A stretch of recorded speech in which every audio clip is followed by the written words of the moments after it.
जय हिंद दोस्तों। आशा करता हूं कि आप सब लोग बेहतर होंगे। भारतीय इतिहास की महत्वपूर्ण घटनाओं पर चर्चा की श्रृंखला में आप सभी का स्वागत है। दोस्तों, आज हम चर्चा करने वाले हैं रंपा विद्रोह के बारे में। रंपा विद्रोह को इतिहास में मान्यम विद्रोह के नाम से भी जाना जाता है, जो कि स्थानीय भाषा में इसे नाम दिया गया है। अगर हम बात करें इस विद्रोह के प्रारंभ की, तो यह 1922 का समय था, जब आंध्र प्रदेश के गोदावरी नदी के उत्तरी क्षेत्र में यह विद्रोह हुआ था। इस विद्रोह को नेतृत्व प्रदान किया गया था अल्लूरी सीताराम राजू और कोमाराम भीम के द्वारा। इस समय सीताराम राजू की उम्र लगभग 27 साल की थी। याद रखना है कि ये रंपा विद्रोह भी एक आदिवासी विद्रोह था, लेकिन इसका जो नेता रहा अल्लूरी सीताराम राजू जी जो थे, वो एक गैर आदिवासी नेता थे इनके लिए।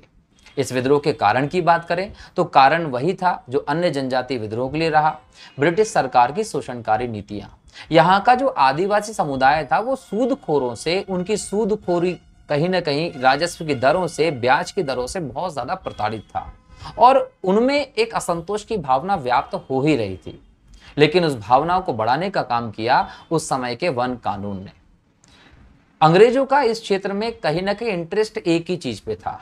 अंग्रेज चाहते थे कि इस क्षेत्र में जो संसाधन थे, उन प्राकृतिक संसाधनों का दोहन किया जाए। अब अधिकतम प्राकृतिक संसाधनों का दोहन तो तभी किया जा सकता है जब वहां के स्थानीय समुदाय का अधिकार वनों पर कम कर दिया जाए और अपना अधिकार बढ़ा दिया जाए। अब अंग्रेजों के सामने चुनौती आई कि भाई कैसे बढ़ाएं अधिकार, तो उन्होंने 1882 में मद्रास वन अधिनियम लागू कर दिया और इस अधिनियम के माध्यम से इस क्षेत्र में जो भी जनजातीय समुदाय था, उनका वनों पर सारे अधिकार खत्म कर दिए गए। अब ना तो वो जंगल से जलाने के लिए लकड़ी ला सकते थे, ना ही वनस्पति का संग्रहण कर सकते थे और ना ही और वनीय गतिविधि वो कर सकते थे। यहां तक कि उनकी पारंपरिक कृषि पद्धति पोड़ू, जिसे हम झूम खेती भी कहते हैं, स्थानांतरित कृषि भी कहते हैं, वो भी बंद हो गई थी। अब इस प्रकार से तो कहीं ना कहीं जनजातीय समुदाय की पूरी अर्थव्यवस्था ही चौपट हो जाती।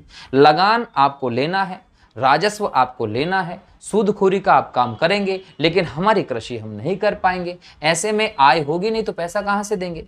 तो इन सब चीजों के कारण असंतोष और ज्यादा बढ़ गया और पूरे आदिवासी समुदाय ने अंग्रेजों के खिलाफ मोर्चा खोल दिया और अल्लूरी सीताराम राजू जी के नेतृत्व में विद्रोह कर दिया था। अब विद्रोह का स्वरूप क्या था वो समझने वाली बात है। अब ये वो समय था जब गांधी जी के नेतृत्व में असहयोग आंदोलन चल रहा था। 1920 से 1922 तक असहयोग आंदोलन चलता है। तो कहीं ना कहीं इन आदिवासियों ने भी अंग्रेजों के खिलाफ विद्रोह करने के लिए गांधी जी के तरीके को अपनाया था। इन्होंने भी असहयोग का सहारा लिया, इन्होंने भी सविनय अवज्ञा का सहारा लिया और लंबे समय तक इन सभी चीजों के चलते ये आंदोलन करते रहे। लेकिन ऐसे में अंग्रेज इनकी बात समझ ही नहीं पा रहे थे। आदिवासियों ने जल्द ही इस बात को समझ लिया कि अगर हम इसी तरीके से विरोध करते रहे तो अंग्रेजों को हमारी बात समझ नहीं आएगी, तरीका बदलने की जरूरत है। तब आदिवासियों ने क्या किया, अपने विद्रोह के तरीके को बदल लिया। बदला क्या, ये एक शांत विद्रोह से एक हिंसक विद्रोह में बदल दिया।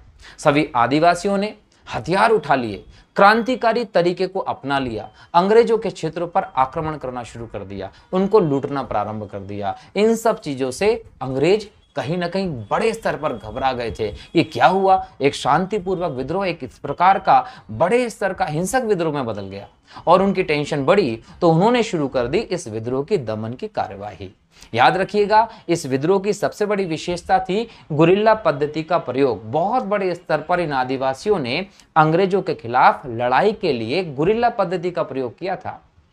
अब जब अंग्रेज लोग दमनकारी जो गतिविधियां थी वो बढ़ा रहे थे, तो कहीं ना कहीं आदिवासी भी अपनी तरफ से अपनी प्रतिक्रिया तेज कर रहे थे। लेकिन इसी कड़ी में लगभग 1924 के आसपास अल्लूरी सीताराम राजू जी जो थे, उन्हें अंग्रेजों ने पकड़ लिया। पकड़ने के बाद उन्हें एक पेड़ से बांध दिया, पेड़ से बांधकर गोलियों से भून दिया था और वहीं पर अल्लूरी सीताराम राजू जी का मृत्यु हो गया था। और कहीं ना कहीं इस सब के बाद विद्रोह को पूरी तरीके से दमन कर दिया गया।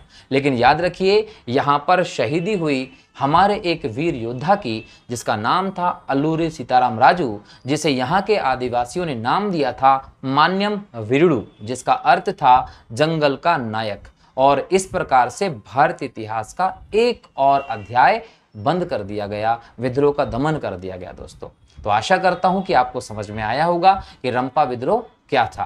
क्लियर? अगली बार नई घटना के साथ आपसे मिलूंगा। तब तक के लिए बहुत बहुत शुक्रिया। जय हिंद, जय भारत, वंदे मातरम।